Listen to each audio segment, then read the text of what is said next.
Welcome to the Get Published podcast, sponsored by Brodie Consulting Group.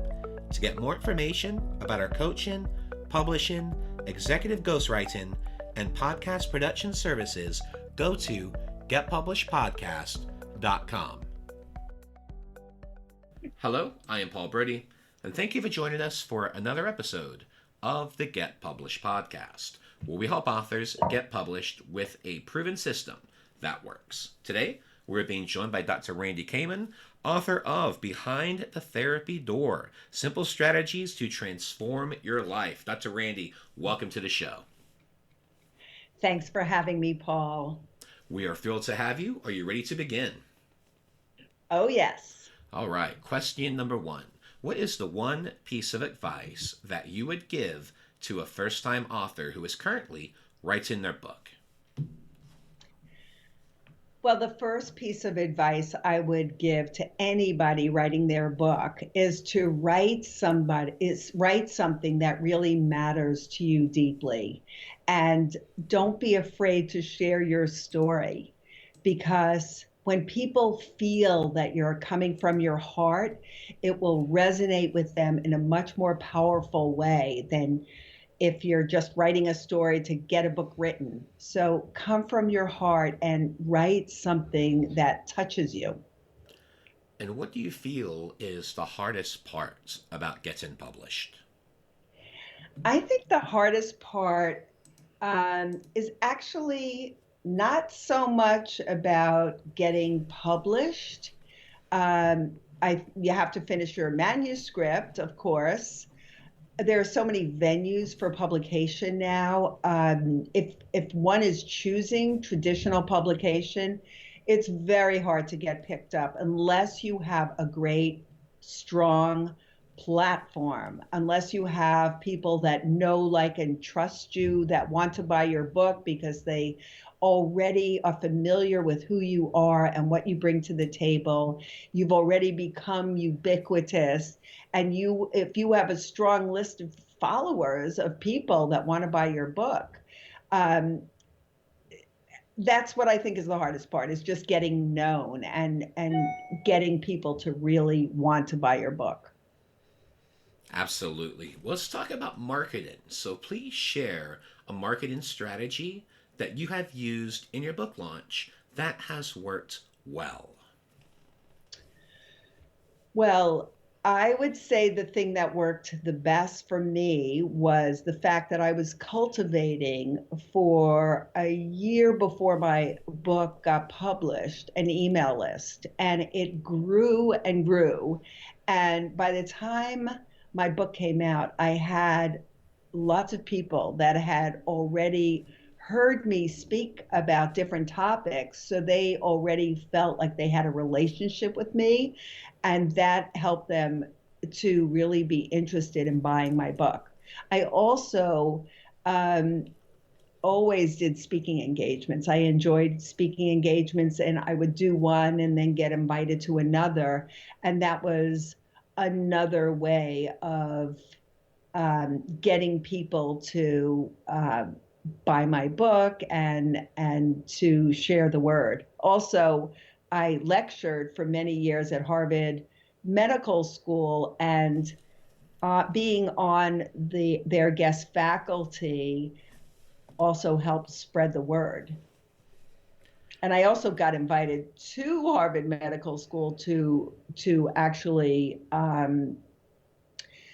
give the talk because of the writing that I had done in taking one of their courses on how to write, publish, and promote your book for physicians. And this course really put me on a trajectory and changed the course of my professional reality and personal life, for that matter, because I really wanted to get out of traditional private practice as a psychologist, and I wanted to move more into a more empowered role where I could make a bigger difference and have a bigger voice. And I felt like just being in private practice was never cutting the mustard, because it was just seeing one, even though I loved it, I was just reaching one person at a time. And I was at a certain point in my life where it was legacy time, and I wanted to make the biggest difference that I possibly could.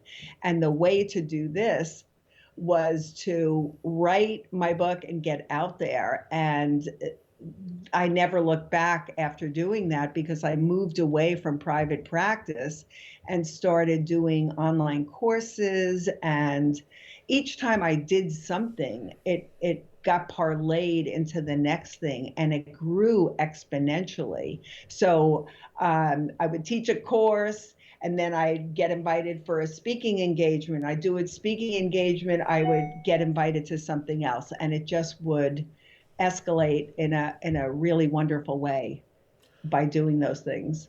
When it sounds like all these things too are part of your strategy with building your email list. So I'm assuming that you gave people opportunities at all of these different things to give their email address to you, so you could build that for your launch coming up. Is that correct? Well, the way I really built my email list was a little bit different, because I didn't always have the pieces put together, unfortunately. My email list, I did these summits. That was my most effective way to build my list. Now I don't do the summits as much. I do other things, but I would do these summits where I invited people at a very high level in the profession. I've been blessed with knowing real leaders in the field. And so I would have Dan Goleman or Joan Borisenko, or just real leaders in the field. And I would collect all these people and have interviews with them. And what we did was we shared lists. And by sharing our lists, everybody stood to benefit, but we all grew each other's respective emails. And that was really how I grew my list. I grew my list by thousands doing it that way. Well, and I love that you The speaking mentioned that. for just a few people at a time, I would get, okay, I would give a talk here. That was 30 people. I'd give a talk here. Um, even at Harvard, I would, if people gave me their emails, you can't solicit at a talk there. But if people said, I want to be on your email list, or, that would be awesome. I'd get 30, maybe 50 emails that way. But doing the summit, I got thousands of people. Well, and I love that you mentioned that too, because it's like a trickle versus a flood, right? You have the trickle doing the speaking events, and it builds great because you are hitting that target market. So if you can build 30 or 50 people per event, if you're doing multiple events, that's a great building strategy. But I love the fact that you mentioned virtual summit, because we're actually doing our own virtual summit that we've been working on for the last couple of months, that we're going to be Wonderful. doing later this month. And it's just a great opportunity to talk with people, to build those relationships. You're promoting them, they're promoting you, they're promoting the summit. And then another thing that we're a big fan of is doing these book swaps, where we'll get a group of authors together. One person will lead the efforts. We all promote it on our different lists, where we're giving away one of our books as the value in exchange for an email address. And doing those strategies, we've been able to build our own list by thousands as well, because it's like a trickle Right, versus a right. flood. And the summits and the book swaps and those type of things, those are the floods. And then utilizing the different talks and everything, those are trickles. But they're all great ways to build your list quickly. But in terms of doing it the fastest, definitely the summits and doing the swaps. It's by far the best way to build that list out. Oh my God. And I also do these challenges where I'll do email sequences. And so, which is for those people that don't know, it's just a group of emails inviting people and talking on a topic that I know they're interested in. And then people sign up that are not necessarily on my list. And I could get 1,000 people signing up. And these are people that I want to serve. So it's just, I'm not selling anything necessarily, but I am becoming ubiquitous. I'm becoming more known. And the other thing is, with this summit, because of the people that I invite, there is, besides that it's kind of got this electrical feel to it, your expertise, you as an expert, me as an expert, gets seen differently when I'm sitting with Dan Goleman, or if I'm sitting with Rick Hansen, some of the people that I invite, it elevates my status, and in a way it elevates them. Why is she interviewing this guy?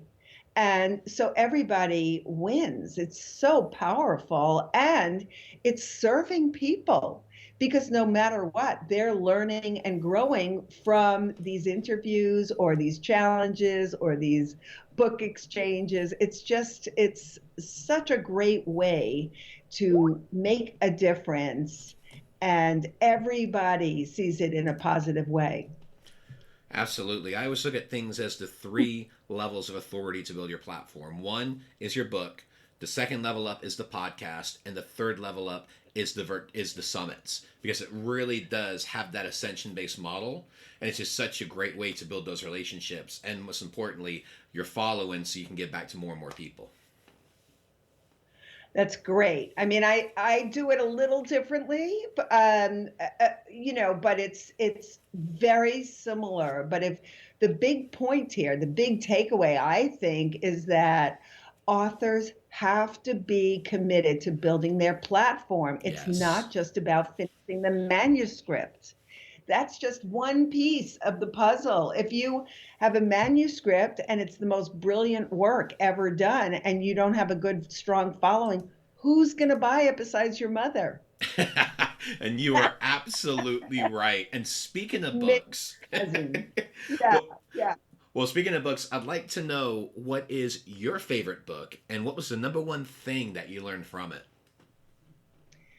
So I have to say, Man's Search for Meaning by Viktor Frankl has, I've read it more than once, and I was blown away by the book. And the whole idea being that even under the most heinous circumstances, that we can persevere and influence others and make a difference and make life a little bit sweeter for ourselves and for other people, and that's always something that's within our grasp if we want to go for it.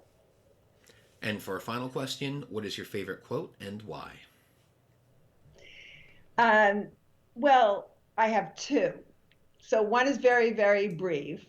And I'm only going to give the briefest part of it, and that's "If not now, when?" Because I think so many people, and that's Rabbi Hillel, I believe. Um, it's been around for many, many years. Um, and I think so many people wait to do what they're most passionate about and what matters the most to them. And they think, oh, I'll get to it. I'm too busy now. And the truth is, we're all busy. And I don't even like that as an excuse for anything. It's, yes, we're all busy. I can't do that. I'm busy. I can't do that. I'm busy. I never use that as an excuse anymore. I don't use the words "I'm busy," because I just think it's about managing your mind more than managing your time. And that when you manage your mind because something is important to you, you could get it done, because we all do. And when something's really important, we handle it. And if getting your book out is important because you have a message to deliver, or you want to start a movement, let's say in the healthcare world, because the healthcare system is so broken, then get started. Everything starts with one person. I forget the quote, but it all begins with one person. And why not have that be you? Because nobody's going to do it like you're going to do it. And everybody has their own unique message. And I just think it behooves us to put out our own unique wisdom and experiences out into the world, because that's the best way we could help people in the next generation, our colleagues, the people in our lives right now. And if we really want to make a difference that is going to help make this world a better place, it's time to do it now. So the other quote was a Viktor Frankl quote, And that is between stimulus and response, there is, well, he doesn't say always, I'm editing, there is always space. In that space, it's our power to choose our response. In our response lies our growth and freedom. So, how we show up in the world and how we choose to respond to any given situation lies within our own grasp, our own minds. And what he said in the concentration camps is they could do anything to my body. They can't take my mind away. And, in healthier circumstances, the one thing you always have control over is your mind and how you show up in the world. And that is, when we really embody that, we become leaders of our own lives, no matter what we're doing. So I'm a big advocate of taking responsibility for who we are and how we show up and what we create in this precious life of ours. Well, Dr. Randy, I want to thank you for being a guest on the show. What is the best way for people to find you online? So the best way is to go to Dr. Randy, Randy, Kamen, Kam, as in Mary, En as in Nancy.com. drrandykamen.com. And I'm also, that's the best way to reach me. That's the best way to reach me. I am about to launch a course on writing a book, and you can find out more about that. And I love what you're doing, Paul. And it's exciting to be making a difference alongside of you.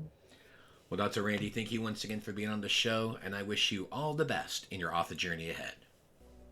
Thank you so much, and you as well. Thanks again for joining us today. To learn more about how you can be featured in our brand new Get Published business book, go to getpublishedpodcast.com.